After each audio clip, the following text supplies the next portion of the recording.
नमस्कार दोस्तों, विनायक क्लासेस प्रयागराज के यूट्यूब चैनल पर आप सभी का हार्दिक स्वागत है। दोस्तों, जैसा कि आप सभी को बिल्कुल पता होगा कि अपनी जो ईवीएस की क्लास है वो लगातार चल ही रही थी।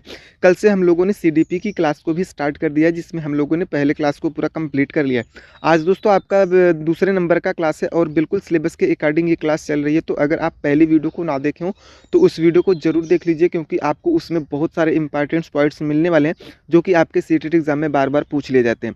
उस वीडियो का लिंक आपको वीडियो के डिस्क्रिप्शन बॉक्स में मिल जाएगा, वहाँ से आप उस वीडियो को पहले देख लीजिए। उसके बाद आप ये वीडियो देखिए तो चीज़ें आपको अच्छे से समझ में आएंगी और उम्मीद करते हैं कि आज की वीडियो भी आपको बहुत ही अच्छी लगेगी, क्योंकि आज की वीडियो को भी इस तरीके से डिज़ाइन किया गया है कि यहाँ आज की इस वीडियो से भी आपके बहुत सारे क्वेश्चन आपके सीटेट एग्जाम में देखने को मिल जाने वाले। तो चलिए दोस्तों, बिना किसी देरी के आज की इस क्लास को हम लोग स्टार्ट करते हैं। लेकिन उससे पहले आपसे सिर्फ एक ही गुजारिश है कि आप सभी लोग अपने साथ एक पेपर और पेन लेकर के बैठे, जिससे कि आपको जो भी इंपॉर्टेंट पॉइंट्स मिलते जाए उन्हें आप साथ साथ नोट डाउन करते जाए, जिससे कि आपको एग्जाम के समय में रिवीजन करने में थोड़ी सी सहूलियत मिल सके।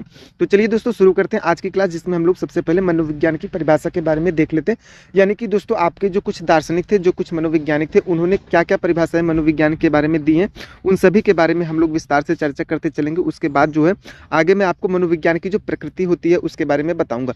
हालांकि पहले अगर हम लोग बात करें मनोविज्ञान की परिभाषा के बारे में, तो देख सकते हैं यहाँ से आपके कई सारे क्वेश्चन बन जाते हैं। तो इसका आपको स्क्रीनशॉट लेकर के बिल्कुल रखना है, क्योंकि यहाँ से आपको यकीन मानिए 110% एक क्वेश्चन आपको देखने को मिलने वाले। मनोविज्ञान की बात करें परिभाषा के बारे में, तो देख सकते हैं कि मनोविज्ञान जो है वो व्यवहार का शुद्ध, धनात्मक और निश्चित विज्ञान है। ये आपका बिल्कुल पूछ सकता है कि मनोविज्ञान की परिभाषा क्या होती है। तो मनोविज्ञान जो है वो व्यवहार का शुद्ध, धनात्मक और निश्चित विज्ञान होता है। ये सारी चीज़ें बिल्कुल आपको याद करके और नोट डाउन करके रख लेनी है। बात करें दोस्तों एक एक मनोवैज्ञानिक को लेकर के, तो सबसे पहले अगर हम लोग नंबर 1 पर चर्चा करें वाटसन के अनुसार, तो देख सकते हैं कि वाटसन के अनुसार जो है वो मनोविज्ञान जो है वो व्यवहार का निश्चित या शुद्ध विज्ञान है। ये चीज़ें आप बिल्कुल नोट डाउन करके रख सकते हैं। मैकडूगल के अनुसार बात करें तो मनोविज्ञान जो है आचरण एवं व्यवहार का यथार्थ विज्ञान है। जबकि अगर विलियम वुडवर्थ के बारे में बात करें, तो देख सकते हैं कि विलियम वुडवर्थ के अनुसार जो है मनोविज्ञान वातावरण के संपर्क में होने वाले मानव व्यवहारों का विज्ञान है। बात करें अगले नंबर पर क्रो एंड क्रो के अनुसार, तो देख सकते हैं कि मनोविज्ञान जो है मानव व्यवहार और मानव संबंधों का अध्ययन है। ये चीज़ें आपके कई बार क्वेश्चन पूछी गई हैं आपके सीटेट एग्जाम में, तो आपको ये लाइन बिल्कुल बहुत ही अच्छे तरीके से याद करके रखना है। नंबर आगे की बात करें स्किनर के अनुसार, तो देख सकते हैं कि मनोविज्ञान जो है वो व्यवहार और अनुभव का विज्ञान है। जबकि अगर हम विलियम वुंड के अनुसार बात करें तो मनोविज्ञान जो है वो आंतरिक अनुभूतियों की खोज करता है। आगे नंबर पर बात करें सिगमंड फ्रायड के अनुसार, तो देख सकते हैं कि मनोविज्ञान जो है अचेतन मन का अध्ययन करने वाला विज्ञान है। और जिम बोर्ड के अनुसार अगर बात करें तो मनोविज्ञान जो है जीवधारियों के व्यवहार का वैज्ञानिक अध्ययन है। वहीं पर दोस्तों सबसे लास्ट और अंतिम में बात करें, देख सकते हैं कि मॉर्गन के अनुसार जो है मनोविज्ञान जो है मानव एवं पशु के व्यवहार का अध्ययन करने वाला विज्ञान है। तो कभी कभी आपसे ये पूछ लिया जाता है कि मानव एवं पशु व्यवहार का अध्ययन करने वाला विज्ञान है, ये किसने बताया था, तो आपको उत्तर में बिल्कुल मॉर्गन के अनुसार सही कर देना है। ये कई बार आपसे क्वेश्चन पूछ लिया गया, तो इसे बिल्कुल आपको नोट डाउन करके रखना है। आपसे बस उम्मीद यही करते हैं कि आप सभी ने इन सभी पॉइंट्स को बिल्कुल नोट डाउन कर लिया होगा। अगर आप पेपर और पेन के साथ ना बैठे हो तो आप इसका स्क्रीनशॉट ले लीजिए, चीज़ें आपको अच्छे से समझ में आ जाएंगी जब आप इसे 1 से 2 बार देख लेंगे। अब दोस्तों वहीं पर अगर हम लोग बात करें मनोविज्ञान की प्रकृति के बारे में, तो हालांकि यहाँ से आपके बहुत सारे क्वेश्चन बनते नहीं हैं, लेकिन यहाँ पर आपको अगर ये चीज़ें नहीं समझ में आई तो आगे जो भी क्लास आपकी होने वाली है वो सभी क्लासें आपको बिल्कुल भी समझ में नहीं आएंगी। क्योंकि जो है मनोविज्ञान को एक विज्ञान क्यों माना जाए, यही चीज़ें आपको यहाँ पर देखने को मिलने वाली है कि जो मनोविज्ञान को विज्ञान इसलिए माना जाता है क्योंकि मनोविज्ञान में विज्ञान की वे सभी विधियाँ जो है उपलब्ध हैं, वो सभी विधियाँ पाई जाती हैं जो कि विज्ञान विषय में होनी चाहिए। यानी कि दोस्तों विज्ञान किसी भी विषय को विज्ञान मानने के लिए उसमें 5 तत्व जो होते हैं वो विद्यमान होने चाहिए। इस जिस वजह से उसे विज्ञान माना जाता है, तो मनोविज्ञान में भी विज्ञान की वो सभी 5 तत्व विद्यमान है जो कि विज्ञान विषय में होते हैं।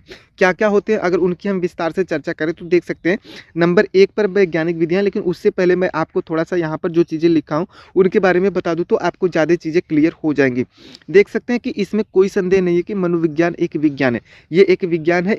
ये मैं मानता हूँ, ये आप भी मानेंगे, क्योंकि इस पर वैज्ञानिक ढंग से प्रयोग संभव हो। क्योंकि देख सकते हैं कि विज्ञान की जो विषय सामग्री में वे सभी तत्व विद्यमान है जिनके आधार पर किसी भी विषय को विज्ञान की श्रेणी में रखा जा सकता है। यानी कि मनोविज्ञान की प्रकृति जो है वो वैज्ञानिक इसलिए मानी जाती है क्योंकि मनोविज्ञान में विज्ञान के निम्न सभी प्रमुख तत्व पाए जाते हैं, जैसे कि मैंने आपको बिल्कुल बता दिया। तो नंबर 1 पर देख सकते हैं कि जो वैज्ञानिक विधियाँ हैं वो सभी चीज़ें बिल्कुल इसमें होनी चाहिए। क्या होनी चाहिए अगर इसकी बात करें, तो देख सकते हैं कि किसी भी विषय को विज्ञान तभी कहा जा सकता है जबकि उस विषय की अध्ययन विधियाँ जो हैं वो वैज्ञानिक हो, यानी कि उसको जो सीखने का तरीका है वो बिल्कुल वैज्ञानिक हो, तभी उस विषय को हम विज्ञान मानते हैं।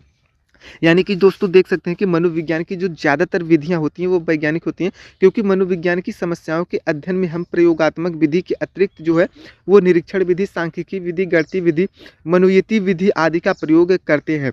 मनोविज्ञान की समस्याओं का अध्ययन जो वैज्ञानिक विधियों से किए जाने से मनोविज्ञान की जो विषय सामग्री है वो वैज्ञानिक है, तथा हम कह सकते हैं कि यह विषय भी विज्ञान है।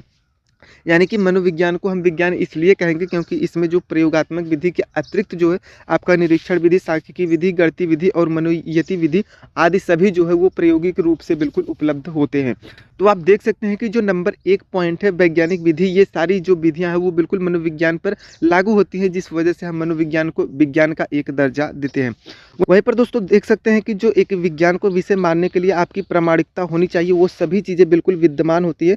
तो यहाँ पर आप अगर हम नंबर 2 पर चर्चा करें प्रामाणिकता के संदर्भ में, तो देख सकते हैं कि किसी भी विषय को विज्ञान मानने का जो दूसरा प्रमुख तत्व होता है वो प्रामाणिकता होती है। यानी कि प्रामाणिकता से मतलब ये है कि मनोविज्ञान की जो विषय सामग्री है वो प्रामाणिक है, क्योंकि इसकी समस्याओं का अध्ययन जो है वो वैज्ञानिक विधियों के द्वारा किया जा सकता है।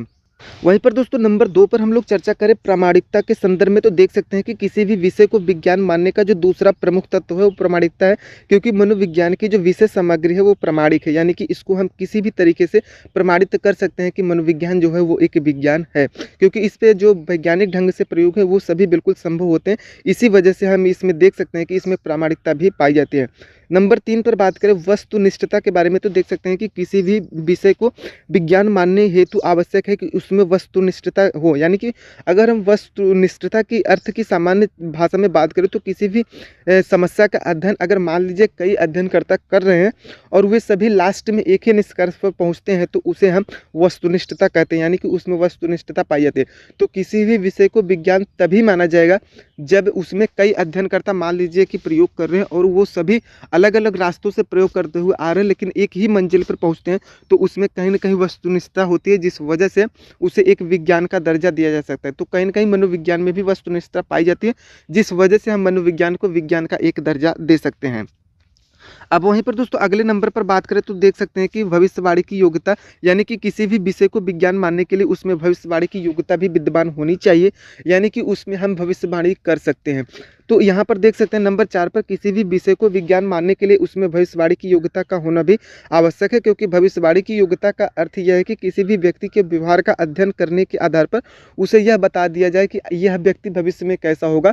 तो ये सारी चीज़ें भी मनोविज्ञान में विद्यमान है, जिस वजह से मनोविज्ञान को विज्ञान का एक दर्जा दिया जा सकता है। यानी कि आप दोस्तों किसी भी व्यक्ति, किसी भी मनुष्य, किसी भी पशु के व्यवहार को अध्ययन करके आप बता सकते हैं कि ये भविष्य में कैसा होने वाला है। तो ये सारी चीज़ें बिल्कुल मनोविज्ञान में विद्यमान होती हैं, जिस वजह से हम मनोविज्ञान को विज्ञान का एक दर्जा दे सकते हैं, यानी कि इसमें भविष्यवाणी की योग्यता पाई जाती है। वहीं पर दोस्तों आगे नंबर पर बात करें सार्वभौमिकता की, तो देख सकते हैं कि किसी भी विषय को विज्ञान तभी माना जाता है जबकि उसमें सिद्धांत तथा नियम जो है वो सार्वभौमिक हो। यानी कि यदि किसी विषय के सिद्धांतों एवं नियमों का अध्ययन वैज्ञानिक विधियों के द्वारा किया जाता है तथा वे सिद्धांत व नियम प्रामाणिक, वस्तुनिष्ठ और भविष्यवाणी करने की क्षमता रखते हैं, तो वे निश्चित ही सार्वभौमिक होते हैं। यानी कि दोस्तों हमेशा वो सारी चीज़ें बिल्कुल सत्य हो जो कि आपके एक विज्ञान में होनी चाहिए, तभी आपका कोई भी विषय को विज्ञान का दर्जा दिया जाएगा। आप यानी कि सार्वभौमिकता, यानी कि हमेशा चीज़ें सत्य होनी चाहिए। जैसे आपका ऊपर जो मैंने आपको जो सारी चीज़ें बिल्कुल बताई है कि उसके जो सिद्धांत व नियम है, उसमें जो प्रामाणिकता है, उसकी जो वस्तुनिष्ठता है, उसकी जो भविष्यवाणी करने की योग्यता, ये सारी चीज़ें अगर आपकी पांचों तत्व विद्यमान है तो उस विषय को विज्ञान माना जाएगा। तो मैं आपको बिल्कुल बता दूं कि मनोविज्ञान में ये सभी पांचों तत्व जो हैं वो आपके विद्यमान है, जिस वजह से मनोविज्ञान को विज्ञान का एक दर्जा दिया जाता है। यानी कि दोस्तों यहाँ पर आप लास्ट में देख सकते हैं कि अतः विज्ञान के ये सभी पांचों तत्व जो है मनोविज्ञान की विषय सामग्री में मौजूद है, इसलिए हम कह सकते हैं कि मनोविज्ञान भी एक विज्ञान है। अब आपको बताना है बिल्कुल कमेंट बॉक्स में कि मनोविज्ञान एक विज्ञान है अथवा नहीं है इस परिभाषा के अनुसार, क्योंकि मैंने आपको वो सारी चीज़ें बिल्कुल बता दी है जो कि एक विज्ञान में होनी चाहिए, और आपको क्या चीज़ें समझ में आई कि नहीं आई, ये सारी चीज़ें आप मुझे कमेंट करके बता सकते हैं। अब दोस्तों आपकी वीडियो काफ़ी लंबी हो जाएगी अगर हम लोग चर्चा करेंगे मनोविज्ञान के प्रमुख संप्रदाय के बारे में, तो हम लोग अब ये चीज़ें बिल्कुल कल देखने वाले हैं, क्योंकि यहाँ पर अगर मैं वीडियो में ये सारी चीज़ें बिल्कुल सम्मिलित कर लूँगा तो वीडियो काफ़ी लंबी हो जाएगी और आप बिल्कुल बोर होने लगेंगे। तो यहाँ पर उम्मीद करते हैं कि आज की जो पॉइंट्स थे वो सभी आपको बिल्कुल समझ में आ गए होंगे। मनोविज्ञान के प्रमुख संप्रदाय के बारे में हम लोग कल विस्तार से चर्चा करेंगे, एक-एक करके तो चीज़ें आपको अच्छे से समझ में आ जाएँगी। दोस्तों उम्मीद करते हैं कि आज की वीडियो आपको बहुत ही अच्छी लगी होगी। वीडियो यदि अच्छी लगी हो तो वीडियो को एक लाइक ज़रूर कर दें। वीडियो को ज़्यादा से ज़्यादा उन दोस्तों के पास शेयर भी कर दें जो आपके साथ सीटेट एग्ज़ाम की तैयारी कर रहे हैं। और अगर आप चैनल पर नए हैं तो चैनल को सब्सक्राइब भी कर लें, क्योंकि हम ऐसी ही वीडियो आपको हर रोज़ प्रोवाइड करते रहेंगे। दोस्तों पूरा वीडियो देखने के लिए आप सभी का बहुत-बहुत धन्यवाद। मिलते हैं किसी नए वीडियो में किसी नए टॉपिक के साथ, तब तक के लिए नमस्कार।